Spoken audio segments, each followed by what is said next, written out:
Tawaran Inter Milan untuk Paulo Dybala, kontrak 4 tahun, gaji lebih rendah dari Juventus. Negosiasi antara Inter Milan dan Paulo Dybala terus berlanjut. Pihak Inter Milan menawarkan kontrak 4 tahun kepada Dybala dengan gaji yang justru lebih rendah ketika masih di Juventus.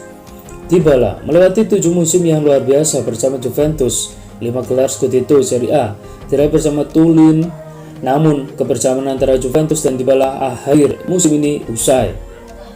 Juventus dan Dybala tidak menyepakati kontrak baru. Kabar yang beredar, Dybala menuntut gaji hingga 10 juta euro per musim, tapi Juventus tidak bersedia dan menghentikan negosiasi. Dybala dan Juventus resmi berpisah dan kini sang penyerang berstatus free transfer. Inter menjadi tim paling serius membidik Dybala.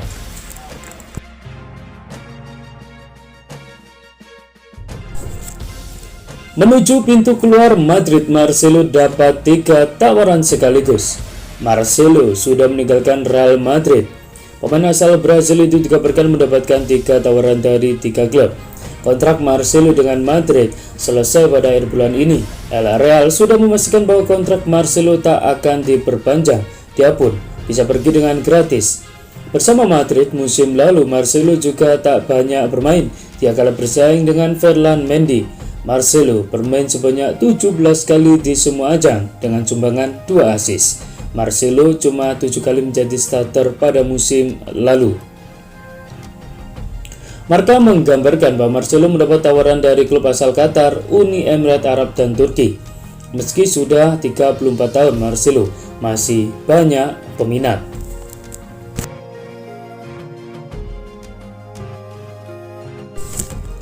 Mantap! Frenkie de Jong capai kesepakatan pribadi dengan Manchester United. Saga transfer Frenkie de Jong di musim panas ini segera selesai. Sang gelandang dilaporkan sudah menyepakati kontrak pribadinya bersama Manchester United. Sebulan terakhir, ada tarik ulur antara MU dan Barca. Setan Merah ingin mendaratkan Frenkie de Jong ke Old Trafford atas permintaan dari sang manajer Erik ten Hag. Namun dari internal Barcelona sendiri ada resistensi. Xavi dilaporkan akan berpisah dengan sang gelandang, begitu juga dengan De Jong. Namun Daily Mail mengklaim bahwa transfer De Jong ini sudah mendekati akhirnya karena MU berhasil meyakinkan sang pemain untuk pindah. Laporan tersebut mengklaim bahwa usaha MU untuk meyakinkan De Jong pindah berhasil. Sang gelandang akhirnya mau bergabung dengan Manchester United.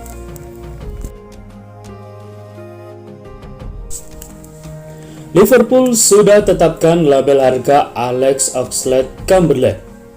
Liverpool telah menetapkan label harga yang cukup rendah untuk Chamberlain menjelang kepergiannya yang diharapkan terjadi pada musim panas ini dengan minat dari Inggris dan luar Inggris.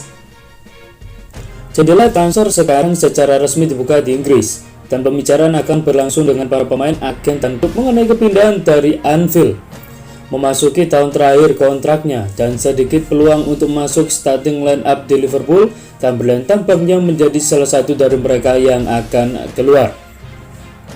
Dilansir Liverpool itu dapat dipercaya The Reds juga membiayai cukup rendah untuk pemain 28 tahun itu. Mereka diklaim bahwa tawaran di bawah 10 juta pound sterling akan cukup untuk menyegel kesepakatan.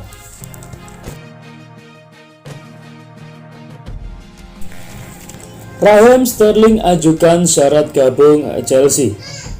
Pemain Manchester City Raheem Sterling siap hengkang ke Chelsea dengan satu syarat.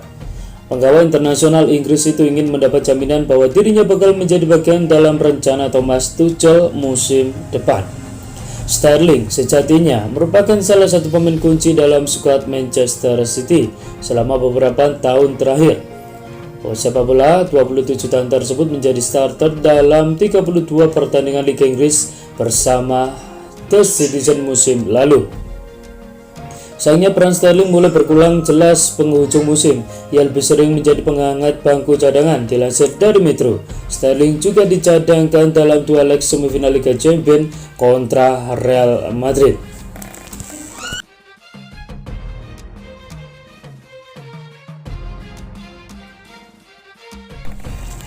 AC Milan segera rampungkan transfer Botman dan Renato Sanchez.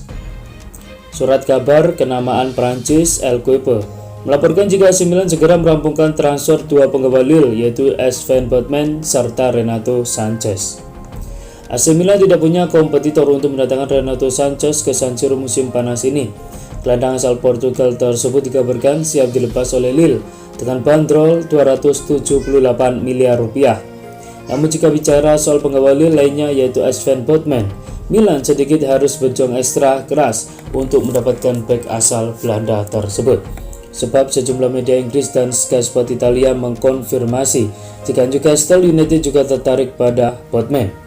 Laporan-laporan di negeri Ratu Elizabeth bahkan menyebut jika Newcastle berani mengerogoh kocek hingga 40 juta euro.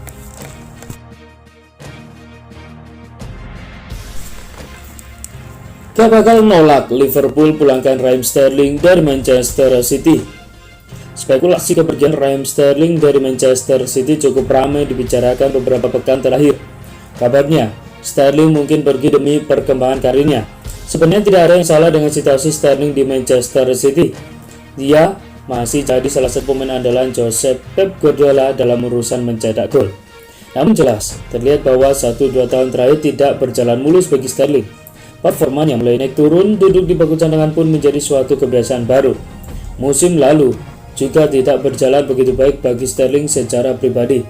Toran golnya menurun dan dia harus merelakan posisi di tim inti. Situasi Sterling tentu mencuri perhatian banyak orang. Bagaimanapun, Sterling masih bisa bermain di level tertinggi. Sterling seharusnya bermain untuk klub top. Kasus Sterling ini pun dibicarakan oleh mantan pemain City, Sinclair. Menurutnya, jika Sterling jadi pergi, jangan terkejut jika dia memilih pulang ke Liverpool.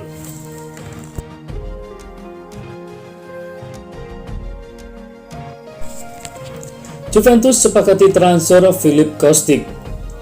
Juventus dilaporkan mendapatkan kata sepakat secara personal dari winger Filip Kostic. Tapi saga transfer Kostic belum akan usai karena pihak Juventus belum menyetujui harga yang diminta Eintracht Frankfurt. Juventus bergerak cukup senyap pada bursa transfer awal ini. Setelah musim lalu yang tidak begitu mengesankan, Juventus mencoba menambah kekuatan di beberapa sektor. Allegri ingin tambahan pemain di sektor back atau wing back kiri, sebab Alexandro menurun drastis musim lalu, sementara Luca Pellegrini belum mampu tampil konsisten. Di antara pemain yang dalam daftar beli Allegri, Kostic menjadi target utamanya. Allegri sangat terkesan pada aksinya.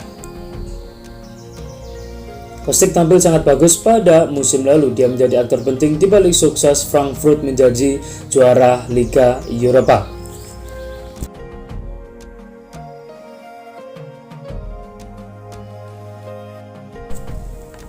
Arsenal tidak serius dalam transfer Raphinha.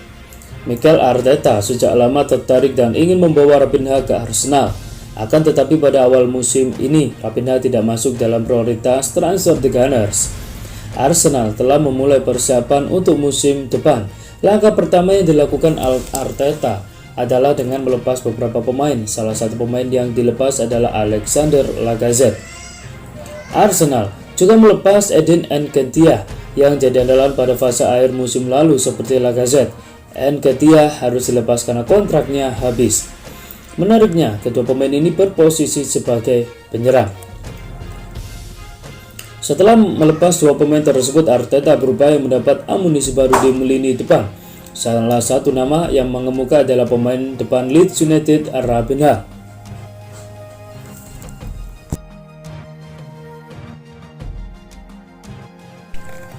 Barcelona pantau situasi Gundogan di Manchester City. Raksasa La Liga Barcelona dikabarkan ikut memantau situasi Ilkay Gundogan di Manchester City saat ini. Gundogan menjadi bagian dari skuad City sejak tahun 2016 silam. Ia menjadi salah satu pemain penting di lini tengah tim asuhan Guardiola. Ia tak cuma membantu menyeimbangkan permainan Manchester City, ia juga sering mencetak gol-gol krusial bagi The Citizen. Gundogan juga sudah membantu City meraih sejumlah gelar juara di pentas domestik. Tapi belakangan ini masa depannya di atas stadion menjadi tanda tanya besar. Sekarang ini kontraknya di Manchester City tersisa 12 bulan lagi. The Citizen dikabarkan sudah mencoba untuk memperpanjang masa kerja Ilkay Gundogan, tapi hasilnya masih zonk. Belum ada kesepakatan antara kedua belah pihak. Situasi ini menarik perhatian Juventus. Mereka pun disebut terus memonitor situasi di Manchester City.